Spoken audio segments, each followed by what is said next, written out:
9 de la mañana, 18 minutos, nos metemos en otros temas de actualidad, porque abril cerró con la semana de las inmunodeficiencias primarias. ¿Qué son? ¿A cuántos uruguayos afectan? ¿Cuál es la situación para su diagnóstico y su tratamiento posterior? Bueno, todo esto lo vamos a dialogar con la médica pediatra especializada en el tema, doctora Virginia Patiño, a quien le damos la bienvenida. ¿Qué tal, doctora? Hola, buenos días. Bueno, para empezar, ¿qué son las inmunodeficiencias primarias? Bueno, las inmunodeficiencias primarias son enfermedades genéticas, están dentro del grupo de enfermedades raras que se pueden presentar en la niñez o en la etapa adulta, que se deben a un defecto en el sistema inmune, en alguna de las funciones del sistema inmune, porque tienen muchas funciones. Y bueno, y se pueden presentar principalmente por infecciones recurrentes, infecciones crónicas o infecciones graves, que en un niño o un adulto sano no se comportarían de esa manera. O en algunos casos con infecciones oportunistas, como pues, por ejemplo sucede con el paciente con HIV, que es una inmunodeficiencia adquirida. Estas son enfermedades genéticas. También son pacientes que pueden tener mayoritariamente autoinmunidad, manifestaciones autoinmunes, mayor riesgo de malignidad, y bueno, y asocian complicaciones por las infecciones recurrentes, por ejemplo, enfermedad pulmonar crónica. Eso cuando llegamos a un diagnóstico tardío, la idea es evitar. Ahora, son más de 400 sí, estas tipos de inmunodeficiencias. Sí. ¿Desde qué es la más leve hasta qué puede ser la más grave? Digo, para abrir un abanico un poco amplio. Lo que vos decís tiene que ver con los defectos moleculares, con las enfermedades genéticas identificadas. Lo más leve, el escenario más leve es una deficiencia de IgA, la IgA es un anticuerpo que tenemos, con el cual podemos vivir, sin el cual podemos vivir, ¿no? De hecho, muchos pacientes, muchas personas, individuos tienen déficit de IgA, 1 de 500, y ni saben. A veces es un hallazgo de laboratorio. En esa inmunodeficiencia puede haber algunas excepciones de pacientes que tienen infecciones recurrentes porque asocian algo más. Dentro de las más frecuentes están las deficiencias en la producción de anticuerpos, que no es solo la IgA, sino otros tipos de inmunoglobulina muy importantes, que es la IgG. Eso puede ser un paciente que, por ejemplo, tenga neumonias recurrentes y eso, una vez diagnosticado que está ese déficit de anticuerpos, se da gamma-globulina, se le da lo que necesita el paciente y cambia la calidad de vida, ¿no? Siempre que lleguemos a un diagnóstico temprano. Sí, el otro día conocíamos un caso, conocí una madre, Isabel. Su hija ya es una adulta joven, pero su vida cambió así una vez que se le detectó, ¿no? Tal cual. Una vez que se detecta, en el caso de las deficiencias de anticuerpos, la vida del paciente cambia muchísimo porque le podemos proveer lo que le falta en su cuerpo, ¿no? Lo que no está generando normalmente. Ahora, el espectro de gravedad es amplio y el caso más grave es una inmunodeficiencia combinada severa, que se llama, ¿no? Esos niños, si no se trasplantan antes del año de vida, la mortalidad es cercana al 100%, porque son pacientes que no tienen sistema inmune, no tienen linfocitos T, no tienen linfocitos B y son susceptibles a infecciones por todo, virus, hongos. ¿Cómo es el diagnóstico? Que también es una cuestión que preocupa, ¿no? Porque uno puede decir, no, se resfría constantemente, no tiene... Digo, ¿qué pasa con toda esa realidad y a nivel país sobre todo? Sí. El tema de qué tipo de infecciones es importante, ¿no? Porque no es cualquier resfriado, no es cualquier infección respiratoria. En las jornadas que hicimos en el hospital el otro día estábamos difundiendo lo que se llaman los signos de alarma para la sospecha de inmunodeficiencias primarias o los que ahora se llaman errores innatos de la inmunidad. Entonces no es un resfriado, son otitis que supuran, neumonias, bronquitis que no se curan solas, sino que requieren antibióticos, determinados tipos de infecciones que no son el resfriado común que puede tener un niño sano, que su inmunidad está madurando y por eso los pediatras les damos... ¿Una constancia de cada cuánto aproximadamente? Y bueno, depende. Las otitis se habla de más de 4 o 5, pero no más de 5 en el año, pero seguramente ese niño tenga vegetaciones, amígdalas grandes y tenga otro factor predisponente. Son signos de alarma, pero es la suma de varios factores, ¿está? Ahora, las neumonias recurrentes siempre son signos de alarma, 2 o más neumonias en un año o 3 o más a lo largo de la vida, ¿no? Siempre estamos internados, siempre es con antibióticos. Pero lo primero es poder identificar el espectro de presentación clínica y que el pediatra, el internista, el médico de familia pueda reconocer, saber que estas enfermedades existen, que son... ¿Y ahí cómo estamos? ¿Está capacitada el cuerpo médico? Porque son cosas que van avanzando y que ahora, digamos, hay un conjunto de síntomas que se puede, digamos, elaborar para presentar y sospechar que puede haber alguna implicancia, claro, de inmunodeficiencia. Bueno, en relación al conocimiento y a la concientización del tema, tenemos que seguir trabajando mucho.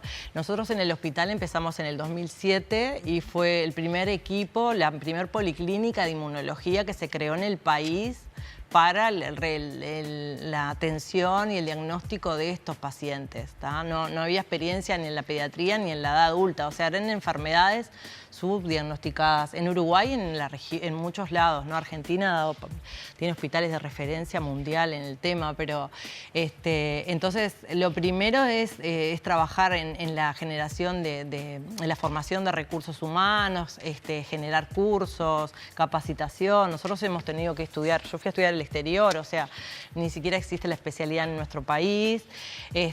Lo primero es reconocerlo y derivarlo al especialista cuando aparezcan estos fenotipos clínicos que puedan hacer la sospecha de inmunodeficiencia. Y después están las dificultades en relación al laboratorio y toda esa parte. Ahora, ¿no? Un paciente que se lo diagnostica desde niño, que debe ser el ideal, ¿no? En edades más tempranas, si para llevar una infancia, calidad de vida. ¿Cómo son esos tratamientos? ¿Cada cuánto deben brindarse? Sí, bueno, ¿qué costos tienen? Sí. En realidad depende de la inmunodeficiencia que tenga. Si vamos a las inmunodeficiencias de anticuerpos, esta incapacidad que tiene el individuo de generar anticuerpos, el tratamiento es mensual. Todos los meses esa persona, niño o adulto, porque puede debutar en la edad adulta, requiere gamma-globulina mensual, ¿está? Si es mensual, si es intravenosa, si es subcutánea, es semanal, ¿está? En nuestro país por ahora tenemos disponibles las dos, pero la realidad es que los prestadores y todo, lo que más se ofrece habitualmente es la intravenosa, que es de muy buena calidad, asegura niveles de protección. ¿Y está incluida a través de las prestaciones obligatorias? ¿No tiene costo para el paciente o sí? Bueno, eso a veces eso varía a veces. No siempre, algunos prestadores, por ejemplo, marcaban algunas diferencias en el costo de la gamma-globulina. En Chile, por ejemplo, se hizo ley, ¿tá?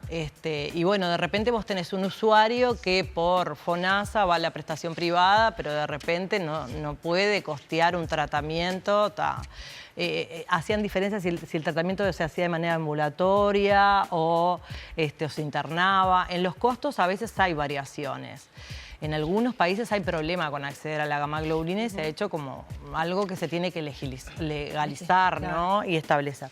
Después los otros tratamientos son los antibióticos, la profilaxis antimicrobiana para prevenir infecciones.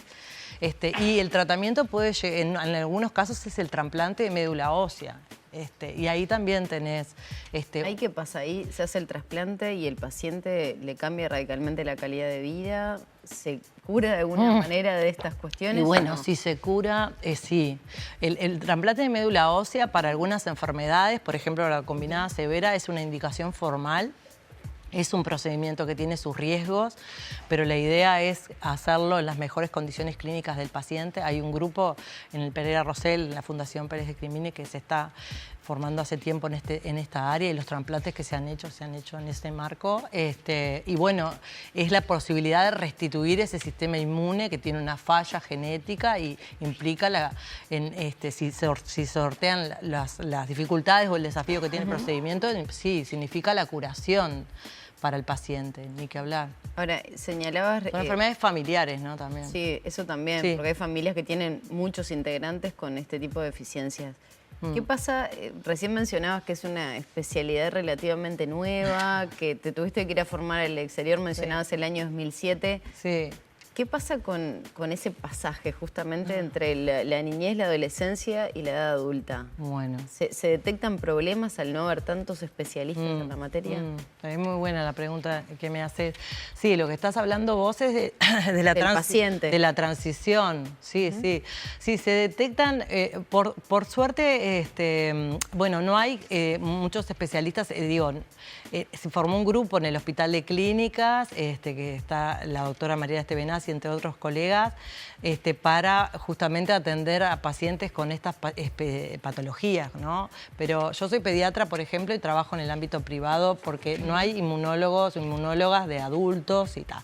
Pero más allá de eso, que tiene que ver con todavía la formación, la especialidad, que espero que podamos crearla en Uruguay en unos años, los chiquilines, por decirlo de alguna manera, quedan como todo paciente con enfermedad crónica muy encariñados y se sienten seguros, pasaron por etapas muy difíciles, a veces por diagnósticos tardíos. Hay un vínculo muy importante con la familia de sostén, de acompañamiento.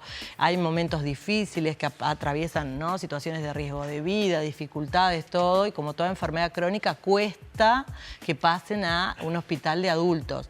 Cuando pasan a un hospital de adultos públicos, yo te diría que hay un equipo de referencia, que es el Hospital de Clínicas, y nosotros hacemos un resumen, todo, y hasta lo acompañamos a las primeras, segundas veces. Hay veces que son pasajes más sencillos. Y en el ámbito privado sí hay algunos prestadores que cuentan con la especialidad y otros que no. ¿Y ahí qué pasa? Y bueno, y ahí... ¿Liberado a su propia suerte el paciente? Y bueno, eso, la idea, siempre tienen los teléfonos y todo, pero bueno, por eso es importante tener como centros de referencia o de experticia en el tema. Claro, porque se necesita un acompañamiento de por vida, Sí, ¿no? sí, es como una enfermedad, como cualquier otra, como una enfermedad neurológica. ¿Hay un registro de qué enfermedades de este tipo se dan en Uruguay para conocer cuáles son las más frecuentes? Si hay alguna caracterización específica del país, etcétera. No, todavía no tenemos datos nacionales. Eso es un debe que tenemos nosotros como médicas y médicos. En el Hospital Pereira Rosell tenemos un grupo, somos un grupo de pediatras y hay una médica patóloga clínica que en el 2007 empezamos a tener un registro con una planilla, ¿no?, de Excel y toda la parte de estadística, donde estamos arrojando esos datos. Algunos también lo estamos arrojando en el registro latinoamericano de inmunodeficiencias primarias, ya todo eso en el marco de un comité de ética, etcétera. Pero tenemos el debe, la publicación, que es, bueno, con la comunidad, esa parte de compartir los datos. Pero todavía no hay un registro nacional de inmunodeficiencias primarias o de errores innatos de la inmunidad. ¿Los datos la idea que tienen ustedes de cuántos pacientes habla aproximadamente? Y bueno, en realidad eso hablaba ayer con una compañera. Nosotros hay que actualizar mucho eso, porque el último registro que teníamos era del 2019 y eran más de 100, ¿tá?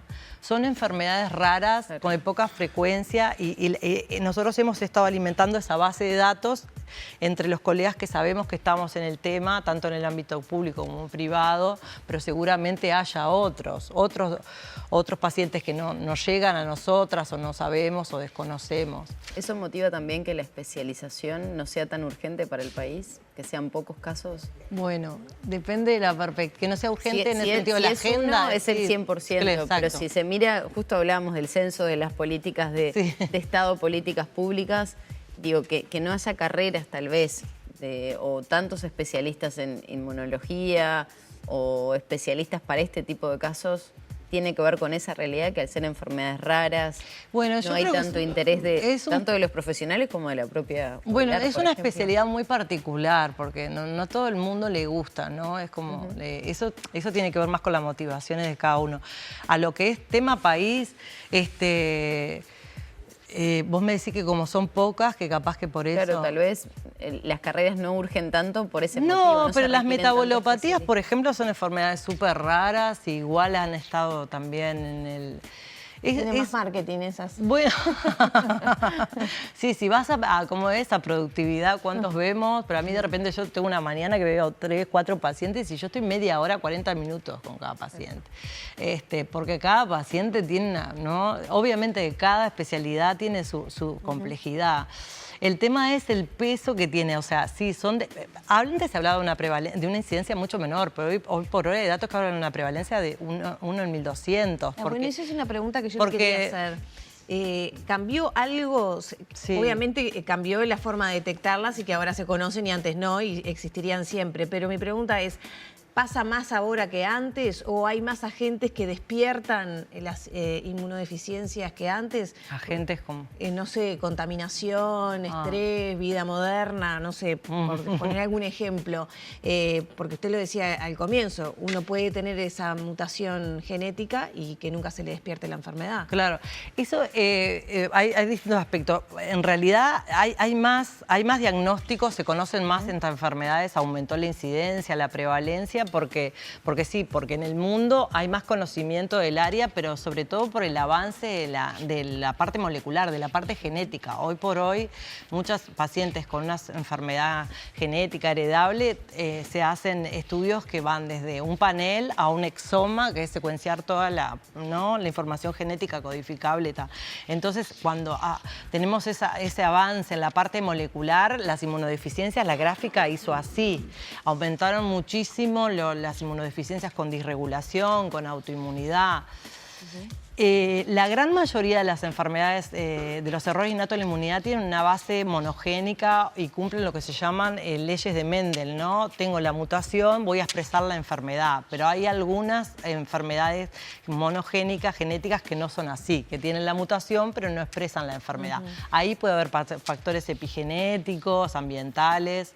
Siempre no somos un ser biopsicosocial integral, pero en realidad no todas se expresan desde el punto de vista de tener la clínica, como hablábamos hoy. En la misma familia puede haber algunos que lo tengan. Pero va de la mano del conocimiento clínico, pero sobre todo la parte molecular, digo, en Estados Unidos y bueno, en los países europeos avanzados. Virginia, una cortita. Hay una asociación de pacientes, hay familias que generan este acompañamiento, la contención, también el apoyo para quienes son diagnosticados y sus familias. ¿Cómo trabajan? Y bueno, en el 2000 hay una asociación que se llama UPID, Asociación Uruguaya de Pacientes con Inmunodeficiencias Primarias, que se creó en el 2012, julio del 2012, que la presidenta es Isabel, que el otro día fueron al hospital, que es una mamá súper comprometida.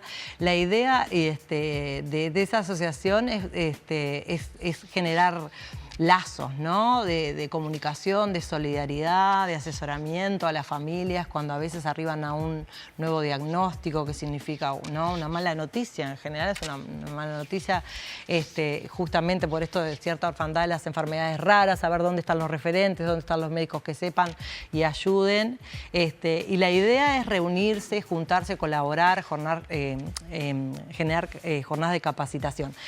A lo largo de estos años, para ser realistas, sí, no hemos tenido una frecuencia, ¿no?, de las que nos gustaría, pandemia mediante, y también porque muchos de estos pacientes a veces incluso son del ámbito privado, pero hay muchos que son del ámbito público y también, ¿no?, todo lo que eso significa de todos los problemas que tienen los papás y las mamás, y bueno, y nosotros con la agenda tapada, que es además de la enfermedad, el diario vivir, un montón de cosas. Pero bueno, a través de jornadas y encuentros también nos hemos podido juntar. Y bueno, la idea es tener material para publicar y para compartir con la comunidad. Eso es uno de los planes que tenemos para este año, por lo menos. Bueno, muchas gracias por estos minutos, doctora. Bueno, bárbaro. Es muy importante dar a conocer esto porque, bueno, los pacientes atentos, informados, también pueden solicitar y reclamar mejor los servicios, ¿no? Tenemos acceso a estudios genéticos, por suerte también. Muchas gracias. Cerramos por aquí la entrevista con la doctora Virginia Patiño. Estábamos hablando de las inmunodeficiencias primarias. Ya son las 9 de la mañana, 37 minutos.